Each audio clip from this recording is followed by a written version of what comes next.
Când totul se destramă în jurul tău și nu mai vezi vreo cale de ieșire, când crezi că te-a uitat și Dumnezeu să-ți amintești de veșnica iubire, să-ți amintești în clipa de încercare și atunci când poate plângi comar, că nu sunt doar trandafiri pe vieții cale, mai sunt și spini, dar nu sunt în zadar.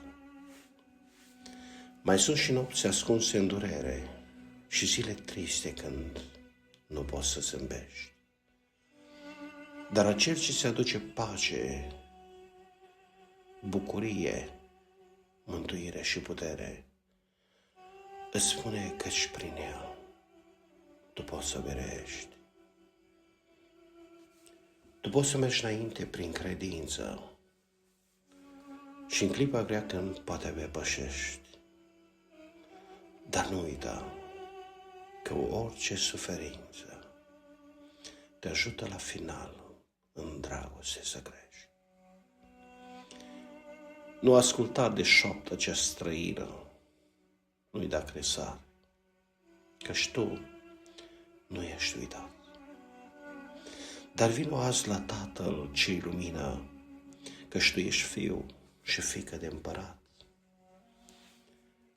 Nu te lăsa răpus de greul ce te pas, căci ajutorul tău în toate e Hristos. El mâna ta o ține și singur nu te lasă, dar fii și în încercare senin și bucuros. Încercarea se va sfârși și rugăciunea ta e ascultat. Continuă să fii tare, că sigur vine o zi când biruința prin har îți va fi dat. Prin îndurarea lui ai să primești răspuns și vei fi plin atunci de o bucurie mare. Iar lacrimile tale ce pe obraz au curs vor deveni un cântec de laudă și adorare. Rămâi mereu încrezător în ea. Și atunci când te doare și ți-e greu, tu ține capul sus, privește doar spre cer, că cel ce te ajută e Tatăl Dumnezeu. Încercarea se va sfârși și rugăciunea ta e ascultată. El îți cunoaște suferința și amarul ce-l porți în pieptul tău la orice pas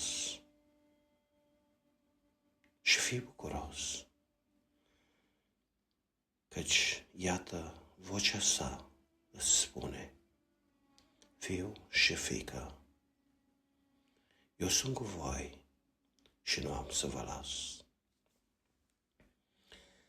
Când Domnul parcă zăbovește să-ți dea răspuns la ruga ta, când așteptarea se lungește, tu cu credință stăruiește și biruința vei avea. Tot ce îi ceri, deja El știe, dar te încearcă câteodată.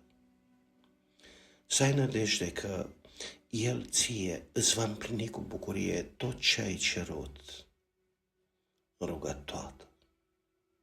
Poate că plângi, poate te doare,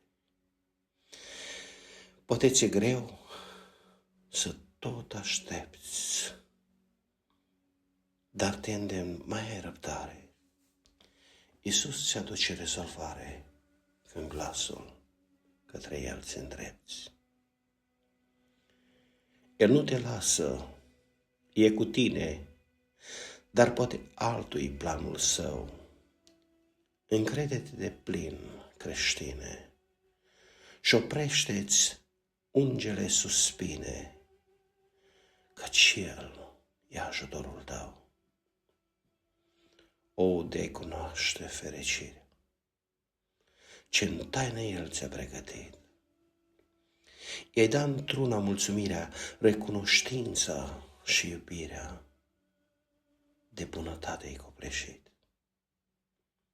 Continuă cu stăruință, neobosit și răbdător, să-L chemi în rugă cu credință, în tot ce ai tu trebuință, cu El vei fi